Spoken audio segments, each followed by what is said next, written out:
Have you ever stopped to ponder what defines beauty? Is it a universal concept, or merely a construct of society?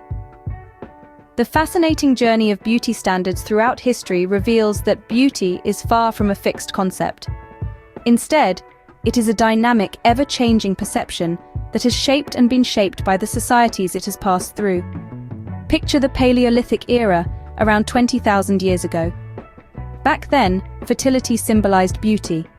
Hence, voluptuous women figures, with large breasts and hips, were seen as ideal, embodying the promise of abundant offspring. Fast forward to ancient Egypt, the land of the pharaohs and the Sphinx.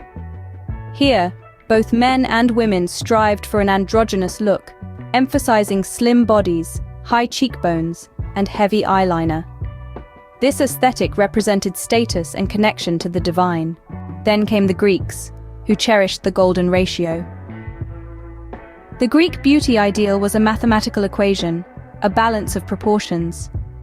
Their gods and goddesses, sculpted with muscular bodies and chiseled features, reflected this obsession with symmetry and balance. The Middle Ages turned the page, bringing a new aesthetic. Pale skin, high foreheads, and slender figures were the rage. The paler the skin, the higher the status, as it indicated a life of leisure, away from laborious work in the sun.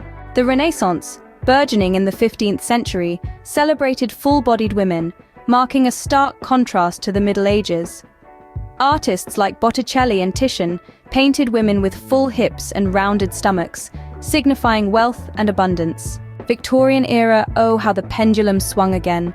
Corsets cinched waists to painfully small sizes, and women's beauty was tied to their delicacy and fragility.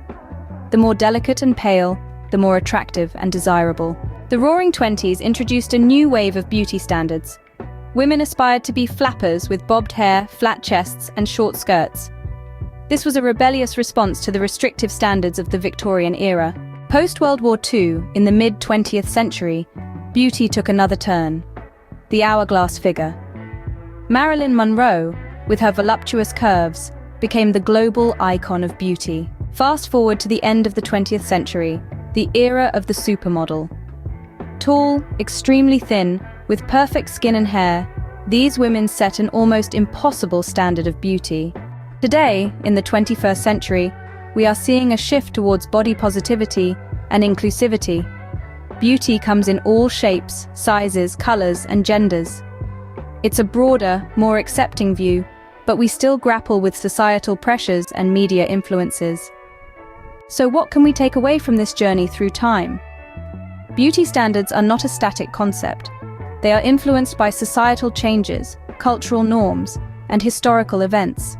They symbolize the values of the time, whether it's fertility, status, rebellion, or inclusivity.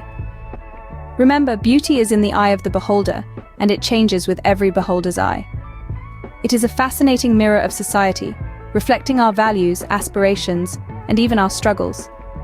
Beauty is not absolute, it's beautifully fluid.